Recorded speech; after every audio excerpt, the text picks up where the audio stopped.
தந்தை மகன் தூய ஆவியாரின் பெயராலே ஆமேன். இயேசு கிறிஸ்துவின் அன்புமிக்க சகோதர சகோதரிகள் உங்கள் அனைவருக்கும் கிறிஸ்து இயேசுவின் அன்பு எனது வணக்கத்தை தெரிவித்துக் கொள்கின்றேன். இன்று நற்செய்தி பாகமான யோவான் நற்செய்தி 21ஆம் அதிகாரம் 1 முதல் 19 வரை உள்ள திருவாக்கியங்கள். குறிப்பாக 4வது வாக்கியம். ஏற்கனவே விடியற்காலை ஆகியிருந்தது. இயேசு கரையில் நின்றார். ஆனால் அவர் இயேசு என்று சீடர்கள் அறிந்து கொள்ளவில்லை. நாம் பார்க்கின்றோம், உயிர்த்த பிறகு இயேசு சீடர்களை சந்திக்கின்றார். நண்பர்களே, இங்கு இயேசு இல்லாமலேயே படகு பயணிக்கின்றது. சீடர்கள் போகிறார்கள், மீன் எதுவும் அகப்படவில்லை. திரும்பி வருகிறார்கள். ஆனால் திரும்பி வருகிற பொழுது இயேசு இவர்களுக்காக கரையில் காத்திருப்பதை நாம் பார்த்து கொண்டிருக்கின்றோம். இதே மாதிரி நம்முடைய வாழ்க்கையில் தெய்வம் முன்னாடி, உயிருக்கு முன்னாடி எவ்வாறு சீடர்கள் இயேசுவோடு இருந்தார்களோ, அதன் பிறகு இயேசு மரித்த பிறகு அவர்கள் மீண்டும் பழைய தொழிலுக்கு போய்விடுகிறார்கள், பழைய வாழ்க்கைக்கு போய்விடுகிறார்கள். இயேசு மீண்டும் அவர்களை சந்திக்கின்றார். அவருக்காக கரையில் காத்து கொண்டிருக்கின்றார். உனக்காகவும் எனக்காகவும் காத்து கொண்டிருக்கிற தெய்வம் உண்டு.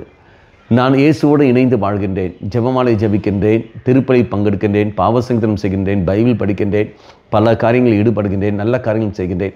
இயேசுவோடு நான் வாழ்கின்றேன். ஒரு கட்டத்தில் என் வாழ்க்கையில் பல பிரச்சனைகள் கடந்து வருகின்ற பொழுது, பாவங்கள் கடந்து வருகின்ற பொழுது தெய்வத்தை விட்டு அகன்று விடுகின்றேன்.